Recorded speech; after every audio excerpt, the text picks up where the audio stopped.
Hi everyone, welcome to another episode of TMC, the Mainframe community. We're currently here. It is busy. It's busy. But we've still got a guest who's made time for us. Ammar, do you want to tell the audience a bit about yourself?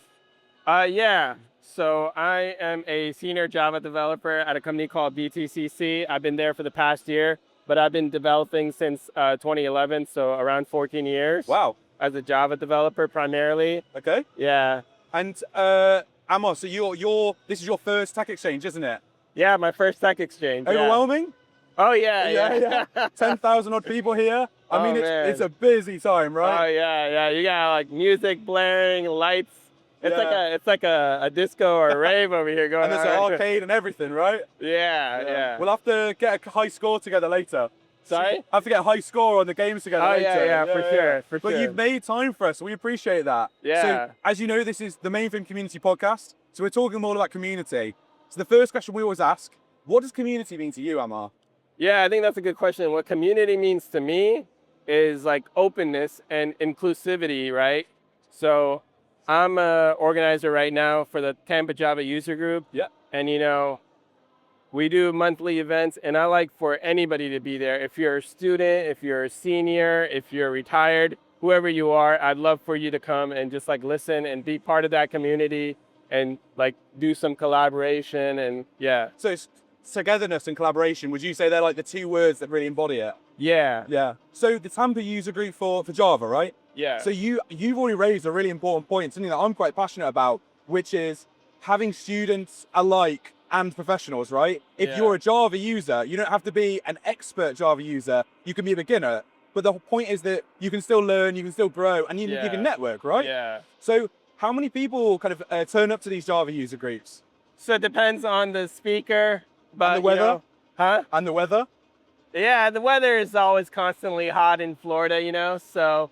But our last event was actually done at the Hillsborough Community College in collaboration with a professor. So we had a combination of seniors, we had a combination of students. So it's good to get those ideas shared. The students could learn from us, we could learn from the students, because as developers and as people, we don't know everything. These students, they're always learning like new tips and tricks. Yeah. So it's a good way to exchange these ideas and learn from them. Yeah. And I think it's funny, right? Some people say, students are lazy. I don't think that's fair. Yeah. I like to say they're efficient. Yeah. If they can get away with doing less is more sometimes, right? Yeah. Sometimes it's about efficiency, minimal input for maximum output. Yeah. And I respect that, Yeah, So I think it's great that you're willing to learn from someone who, or your whole user group is willing to learn from people who might have less experience, but maybe they've got that tenacity to them, right? Yeah. So Ammar, are there any other community groups that you're a part of? Do you have, say, church, maybe a hobby like a sport or video games, anything like that?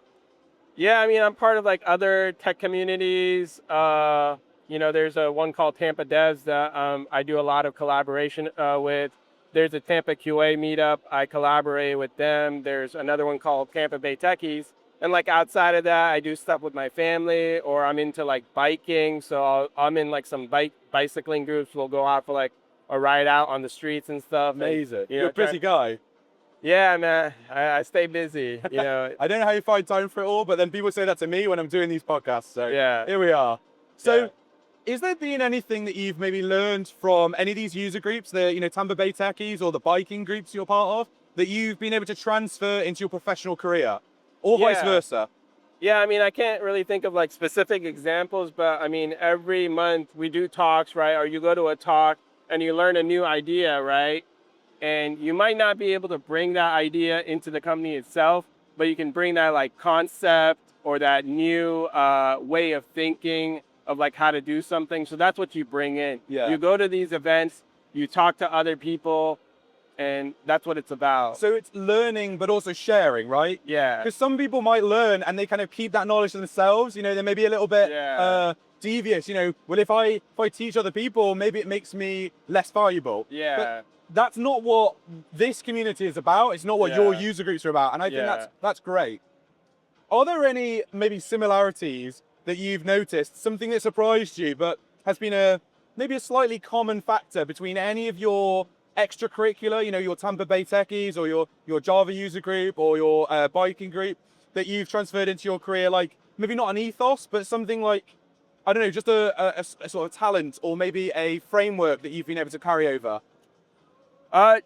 Just again, like different concepts and like different ways of thinking, like how to approach a problem, especially with like AI now, right? You know, AI is a brilliant, yeah, brilliant you know, topic. like nowadays, it's like I'm always trying to find, like trying to talk to people and be like, how do you use idea and like how do you vibe code it out? And like I'm trying to like learn tips and tricks and like, okay, you know, like how do you, when you're writing a prompt, what's the best way to write that prompt? You know, and It's I've an art, learned, right? yeah, To tailor the kind of prompt so the AI gives you exactly what you want and not what it thinks you want. yeah.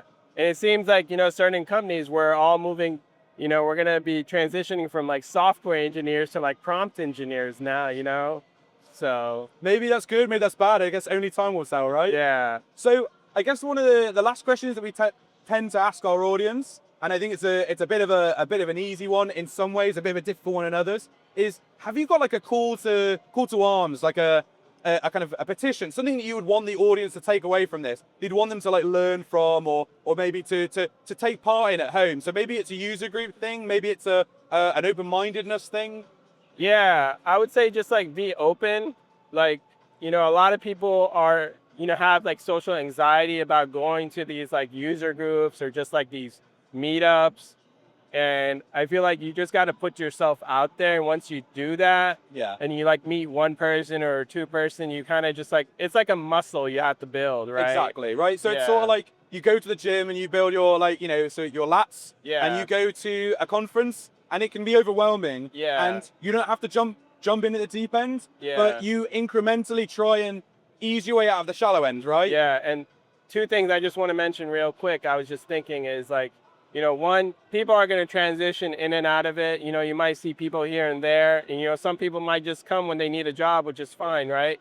But then I've built like lifelong friendships out of some of these groups, you know? And the second thing I want to say is like, when you are going to these groups and you are looking for like a job, you know, in your mind, have like an elevator pitch, right? Because it's exhausting. You know, it can be exhausting talking to people and telling your story, but if you have like a 30-second elevator pitch, it's easy to get that out right away.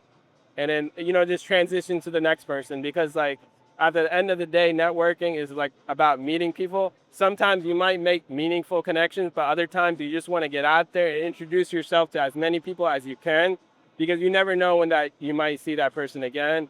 Whether in like, be open to also about helping and not expecting anything in return. Yes.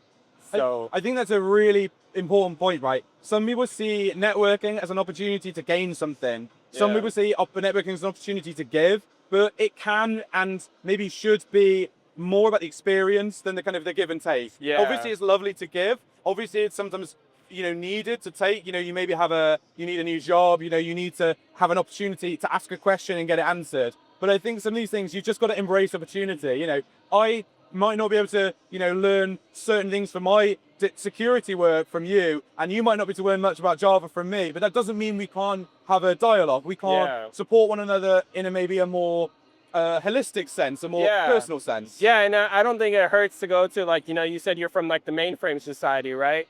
I mean, I haven't personally used Mainframe, but I worked with developers who use the Mainframe, right? Adjacent to, right? Yeah, because that's the underlying layer, right? Exactly, you know? always. So you gotta know some of the abstractions, right? Because to know those abstractions, that's how you become a better developer. I totally agree. I think it's a really important point that, you know, there's been a lot of conversations about today in, you know, the Skills Council and some of the panels, but you can't afford to see mainframes as almost a separate thing when they're the baseline. Everyone uses them, right? Every day, you know, maybe statistically 23 times you might interact with them every time you make a purchase, etc. Yeah. So I think ultimately it's about sort of finding, you know, a healthy balance. Yeah. And sort of being reasonable about things, right? Yeah. That's brilliant. I mean, this has been an absolute pleasure to have an interview with you. I'm really grateful for your time. Thank you very much. Thank you.